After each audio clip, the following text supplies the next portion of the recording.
लद्दाख भारत के केंद्र शासित प्रदेश में फरवरी महीने से ही एक मांग तेज होती गई। ये मांग थी लद्दाख को पूर्ण राज्य का दर्जा देने की मांग। 31 अक्टूबर 2019 में जब आर्टिकल 370 हटाया गया था, तब लद्दाख को केंद्र शासित प्रदेश बना दिया गया। प्रधानमंत्री नरेंद्र मोदी 7 मार्च को कश्मीर दौरे पर थे और इसी बीच इस चर्चा ने और जोर पकड़ लिया कि क्या लद्दाख में आर्टिकल 371 लागू किया जाएगा या नहीं। इसी बात को लेकर पहले भी गृह मंत्री अमित शाह और लद्दाख के नेताओं के बीच एक बैठक हो चुकी है, जिसमें उन्होंने आर्टिकल 371 के जरिए इस केंद्र शासित प्रदेश के स्थानीय लोगों के लिए विशेष प्रावधान करने का आश्वासन दिया है। लेकिन अगर लद्दाख में आर्टिकल 371 लागू हो जाता है तो क्या बदलाव होंगे और आर्टिकल 371 है क्या, ये हम सब बताएंगे इस वीडियो में।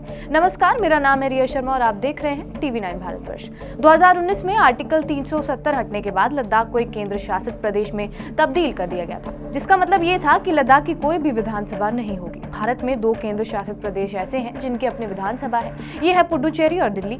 लद्दाख के लोग कह रहे हैं कि उनकी मांगों को संविधान के 6ठे शेड्यूल में शामिल किया जाए, लेकिन इससे केंद्र सरकार ने इनकार कर दिया है। आर्टिकल 371 किसी भी राज्य को विशेष दर्जा देता है। इसमें 4 मांगे प्रमुख तौर पर है, जिसमें पूर्ण राज्य का दर्जा, आदिवासी दर्जा, स्थानीय लोगों के लिए नौकरी में आरक्षण, लेह और कारगिल में सांसद की सीटें। इन सभी बातों पर विचार करने के लिए ही लद्दाख में विरोध प्रदर्शन भी हो रहा है। आर्टिकल 371 के जरिए देश के अलग अलग 11 राज्यों के लिए विशेष प्रावधान पहले से किए गए हैं, जिनमें उत्तर पूर्व के 6 राज्य शामिल हैं। इसके जरिए लद्दाख के लोगों को पावर मिल पाएगी। दरअसल 371 के जरिए कुछ धार्मिक और सामाजिक समूहों के लिए प्रतिनिधित्व के रास्ते खुल जाएंगे। अगर ऐसा हो गया तो केंद्र और राज्य सरकार दोनों की दखलंदाजी लद्दाख में नहीं हो पाएगी। अब आपको ये भी बता देते हैं कि किन किन राज्यों में 371 लागू हुआ है और क्या क्या विशेष प्रावधान इससे जुड़े हुए हैं। ये प्रावधान नागालैंड में भी लागू हुआ है। यहाँ नगा कानून के तहत दीवानी फौजदारी से जुड़े फैसले और ट्रांसफर के संदर्भ में भी संसद की कोई कार्यवाही लागू नहीं होती है। राज्य की विधानसभा से पारित होने के बाद